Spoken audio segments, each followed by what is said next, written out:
for the number one African YouTube channel. Welcome to the studio today. The Minister for Foreign Affairs and Integration, Honorable Okudzeto Ablakwa, addressed Parliament on the issue of U.S. deportation of some Ghanaians. In response to the ongoing concerns about potential deportations, the Ministry has begun engaging with all relevant stakeholders to prepare for the possible deportation of Ghanaian nationals from the U.S. A key step in this process was the stakeholder meeting held on the 17th of February 2025. The meeting aimed to develop comprehensive preparatory measures in anticipation of potential deportations, evaluate vulnerabilities within the Ghanaian community, and establish necessary support mechanisms. One of the key outcomes of the meeting was the identification of resources needed to provide assistance to deported nationals, including transportation to their final destinations and any available reintegration programs. Additionally, the stakeholders discussed the importance of coordinating efforts between the ministry, local organizations, our international partners, to ensure that Ghanaian nationals who are deported are adequately supported upon their return to Ghana. The meeting also focused on the need to secure budgetary allocation to address these challenges and ensure that the ministry can provide the necessary resources for deportees, as well as address the broader humanitarian aspect of the deportation process. The ministry's proactive engagement with stakeholders reflects a commitment to minimizing the impact on affected individuals and ensuring that proper support systems are put in place for those who eventually return to Ghana. Institutions represented at the meeting were the Ministry of Foreign Affairs, the Ministry of the Interior, the National Security Secretariat, Research Department, the Ghana Immigration Service, the National Investigations Bureau, the National Disaster Management Organization, NADMO, the National Ambulance Service, the Department of Social Welfare, and Port Health. Now, Mr. Speaker, on the 21st of February 2025, I held a very constructive meeting with the U.S. Ambassador to Ghana, Her Excellency Virginia E. Palmer. The meeting sought broader cooperation and understanding of exactly what U.S. authorities were engaged in, and we also sought to ensure that the deportations are carried out in a very humane manner. It will be recalled that there have been times in recent years where nationals have been deported in conditions which were most appalling. For example, deporting people in chains, in handcuffs, chaining them to their seats as they are flown into our country. We have stated that we will want these matters to be an incident occurring in the past, and that we do not want them to recur. These deportations must be carried out in a humane manner. During the meeting, it was also emphasized that the affected Ghanaians do not have criminal records, and that any Ghanaian currently serving a jail term will not be deported until their sentence has been fully served. And we have received full assurances from the U.S. Ambassador in Accra on these matters. Updates from the Washington mission indicates as follows. Currently, there are 150 Ghanaians in detention across various centers in the U.S. who are awaiting deportation for crimes such as rape, internet fraud, and illegal entry. None of the affected Ghanaians are in detention as we speak. 50 out of the 150 individuals have received final deportation orders from the courts. Their deportation is expected to take place by mid-year, mid-2025. The remaining 100 cases are either under appeal or have been dismissed.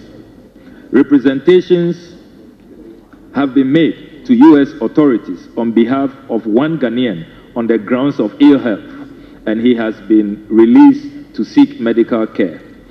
On the 20th of December 2024, our embassy in Washington was informed of another one Ghanaian with a medical condition who requested expedited removal, as his condition was not improving with the treatment he was receiving in detention. ICE was promptly notified and the individual was processed for removal, departing the U.S. on the 30th of January 2025. So that individual is now within our jurisdiction. 3 Ghanaians have also been processed and are scheduled to depart from the United States on commercial flights on the 19th of March 2025, the 28th of March 2025, and 1st April 2025, respectively. 10 Ghanaians have also been interviewed by the embassy to verify their nationalities and ensure that they have received a fair hearing. They are now awaiting the Department of Homeland Security to purchase their flight tickets before their travel documents for their deportation can be issued. The Ghana Embassy in Washington, in collaboration with Ghanaian immigration attorneys in the U.S., have been organizing virtual town hall meetings to offer legal guidance and support to nationals facing immigration challenges. Upon the issuance of final removal orders, the individuals' names will be forwarded to the ministry for further processing. It should be noted that the aforementioned cases existed prior to President Trump's assumption of office, with the exception of 2 Ghanaians who were deported to Costa Rica, as outlined in the actions taken by the U.S. authorities. In line with the ministry's established practices and in collaboration with the relevant authorities, arrangements will be made to ensure the reception of our compatriots upon their arrival in Ghana. This will include health screening, psychological support, assistance with specific needs, and transportation to their final destination. Reintegration. The ministry is in discussion with NADMO and other partners, including the International Organization for Migration, to extend support in reintegration and providing additional sources of livelihood to our compatriots upon arrival. Options include arranging skills training, microfinancing opportunities, and psychological support to help individuals reintegrate into the society and rebuild their livelihoods. Additionally, we will work with local authorities and communities to ensure that those returning are supported in their readmission into the society to enable them contribute to their communities. In conclusion, Mr. Speaker, the ministry continues to closely monitor developments related to the potential deportation of Ghanaian nationals from the U.S. to inform further actions. This ongoing monitoring will allow the ministry to stay updated on any changes in immigration policies, enforcement practices, or shifts in the situation that may affect the Ghanaian community. The operationalization of the consular fund, as approved by Cabinet, will be critical in supporting our affected compatriots returning home.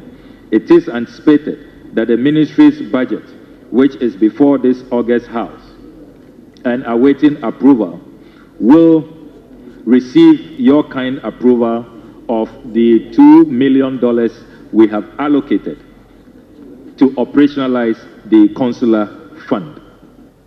Mr. Speaker, based on these developments, the ministry will assess the need for additional measures, resources, or interventions to support affected individuals.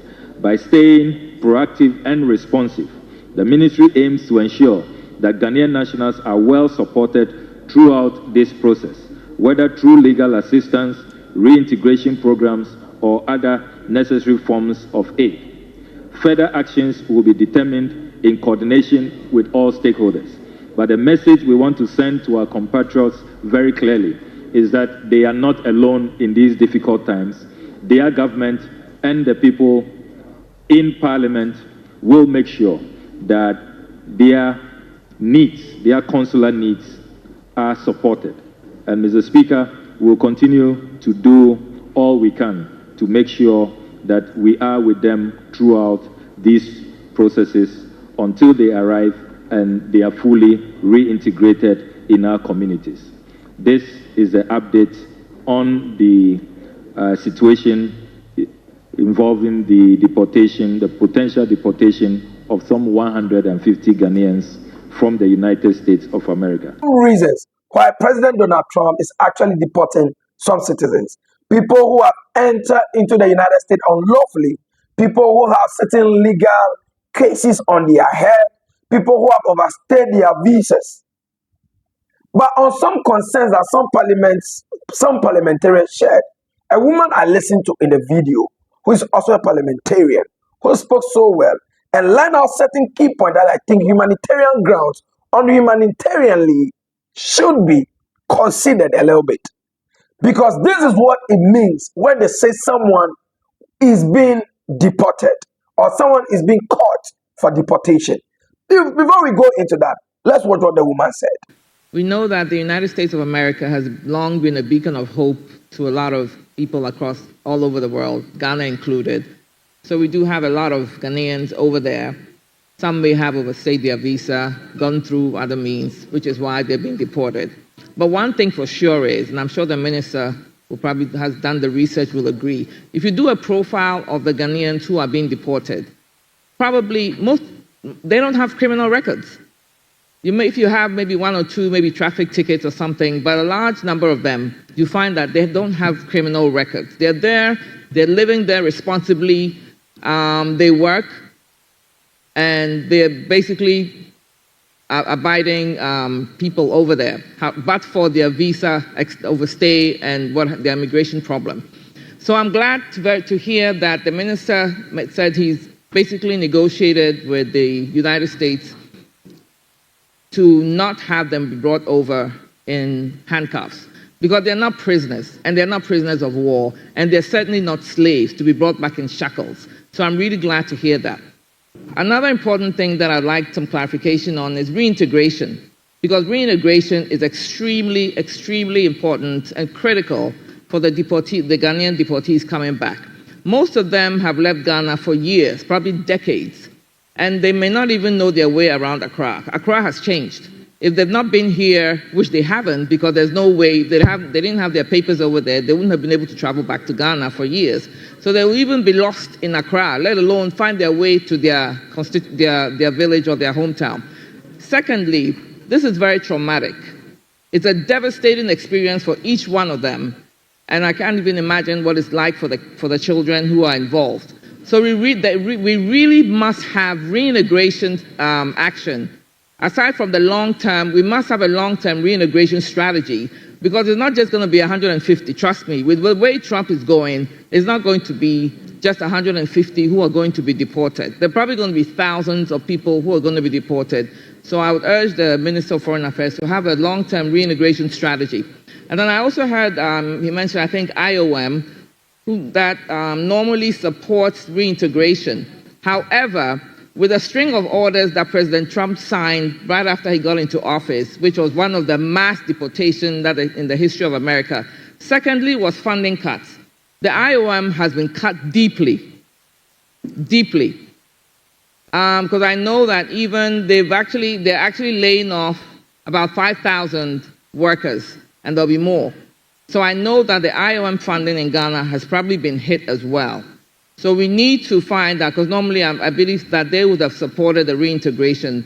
So my question is, will the Ghana government, provide funding for reintegration of these deportees? Because it's critical in terms of the economic hardship. They're going to face economic hardship. They'll come, they won't have jobs. They will not have any money on them. Because when they are picked up by ICE, they're not allowed to go home. They're not allowed to go to their bank account to withdraw any money that they've saved from the work that they're doing. They're coming with nothing, with no clothes on. Their only clothes on their back is what they're probably coming with. So we really have to make sure that we help them with the economic challenges they're going to face, and the stigma. Because there's a stigma, unfortunately, in Ghana when people are deported. It's like you failed over there. So you will see that this woman, some of the things she said, this is what it means. It means that when you are caught on the street by the police for deportation, either you have been in America for so long, whatever you've been doing, you have money, you have your children. I mean, whatever you do, once they caught you, you are literally coming back home with Ontario, your clothes. They will not allow you to touch the money you work for in the bank. Hey, Charlie niggas. Is that how the thing is? Those of you who did share, let us know. So they arrest you, they bring, if deportation happens, you've lost everything. Is that what it is? I mean, that's unfair because even the money that are in the bank and all that, because some of these people, according to the woman you heard there, some of them even pay tax. Some have their children in school. Some are working legitimately. But just that probably they have not gotten their documentations right. Do you think these people at least should be given the privilege to take what they have worked for, especially in the bank, or the things they have established over there? Some even have houses paid on mortgage. And these people will all be deported. But on addressing Parliament, the Minister of Foreign Affairs and Integration, Honorable Okujeto Ablakwa, said that they are going to be creating some funds, some coffers, that is money that they are going to be using to help and support these people. And some members of Parliament, the assistants, or they say deputy whip for the minority leader in Parliament, if Honorable Makin Avenio is not there, the nurse in charge shared some concerns and even said that this law should be passed and this thing should be made to be permanent. Now, whenever Ghanaians or whenever people abroad are facing crisis, there should be a cover, some financial support and assistance. And for me, I think this one is a good point they have raised, and it should be done. Now, what do you think? Do not forget, if you have not subscribed to the channel yet, subscribe to the channel. Hit that bell notification icon on your screen that whenever we post new videos, we don't know about you. Just on it. And also, do not forget, the comments are welcome. Here we bring meaning and understanding to the things you need to hear. Do not attack anybody. Share your opinion freely, wholeheartedly. And also, do not forget to share the video and hit the like button to help the channel grow and build a beautiful community. And so these are what is happening in the area of Trump's deportation. So it's deportation. Some Ghanaians, according to Honorable Okujeto Ablakwa, Minister for Foreign Affairs and Integration, he said that this year 2025, actually, there have not been any Ghanaians that have been deported. But some are on the road for deportation. They will see what they can do about it. But stated that rather in 2024, where the Honorable is like the politics, he just try to, they say this guys, they make what they hit Jack Toronto's for one administration hard. They say, if that time rather that they have deported some people, what do you know about that? And share a comment in the comment section. So in this year rather, they have not deported anybody, but they are putting plans in place that should, in case these things will happen, and definitely we are going to have some more people coming back. Come on, let's work together. Africa is a better place. Ghana is a better place. If they don't want us there, we go there, we go build Africa. I mean, Ibrahim Traore is doing it, we can do it, all of us can do it. So they said that they have done some arrangements.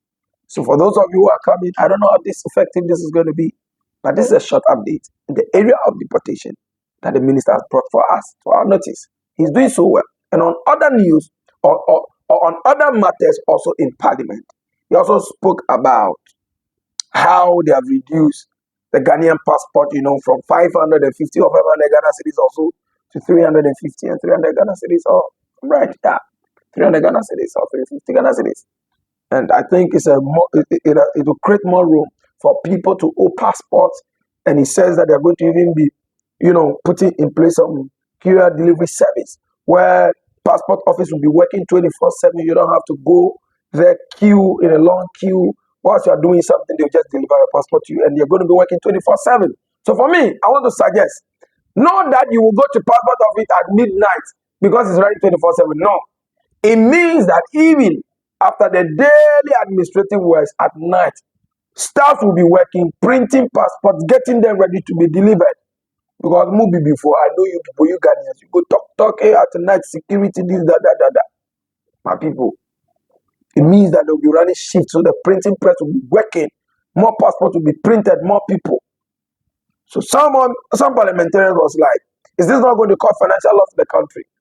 Honorable Samuel Okudzeto Ablakwa, he said no, because these ones, we have actually done our analysis, done our consultations, and it means that there are going to be more Ghanaians doing passports or more revenue, and even the private partners who print the passport, I'm sure, are also going to be benefiting. There's going to be a standpoint of benefit for all of them. It's business for all. So he said, here, I don't see anybody lose here. It's a win-win situation. This is the update from Ghana's Parliament and the Ministry of Foreign Affairs. Honorable Okudzeto Ablakwa. I don't know for bring the updates. I sign out.